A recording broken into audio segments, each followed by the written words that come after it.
परभणीतील सोमनाथ सूर्यवंशी मृत्यू प्रकरणासंदर्भात संबंधित पोलिसांवर गुन्हे दाखल करण्याचे हायकोर्टाचे आदेश. सोमनाथ सूर्यवंशींच्या याचिकेवर हायकोर्टाचे निर्देश. तर या प्रकरणामध्ये प्रकाश आंबेडकरांनी कोर्टात बाजू मांडली होती. विधान भवन परिसरामध्ये प्रहारच्या कार्यकर्त्यांचं आंदोलन. शेतकऱ्यांच्या विविध प्रश्नांवरून कार्यकर्ते आक्रमक. एसबीआयच्या गेटवर चढून कार्यकर्त्यांची घोषणाबाजी. पोलिसांनी आंदोलनकर्त्यांना ताब्यात घेतलं.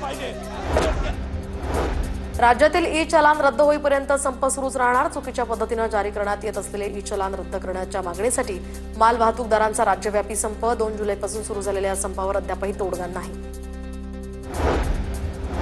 11वीसाठी राज्यामध्ये एकूण 3,57,619 विद्यार्थ्यांचे प्रवेश. कॅम्प अंतर्गत 2,85,298 प्रवेश अर्जाचा भाग 7 जुलैपर्यंत तर भाग 2 हा 10 ते 12 जुलैपर्यंत भरण्याची मुदत.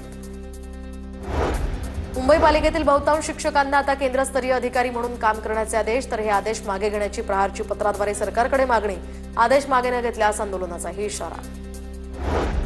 निवडणूक जनगणनेचं काम शिक्षकांसाठी बंधनकारक असेल. मुख्य निवडणूक अधिकारी एस चोक्कलिंगम यांच्या सूचना.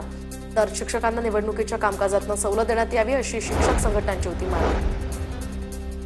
व्यावसायिक व्यतिरिक्त आता कारणांसाठी व्यक्तींनी घेतलेल्या कर्जाचे अन्य बँकांकडे हस्तांतरण करताना कोणतेही शुल्क आकारू नये. रिझर्व्ह बँकेचे सर्व बँकांना निर्देश. रिझर्व्ह बँकेकडून नवी मार्गदर्शक तत्व जारी. हिंदी जेआरची होळी केल्याप्रकरणी गुन्हा दाखल. तर दीपक पवारांसह 250 ते 300 जणांवर गुन्हा. जेआरची होळी करताना आदित्य ठाकरे आणि उद्धव ठाकरे सुद्धा उपस्थित होते.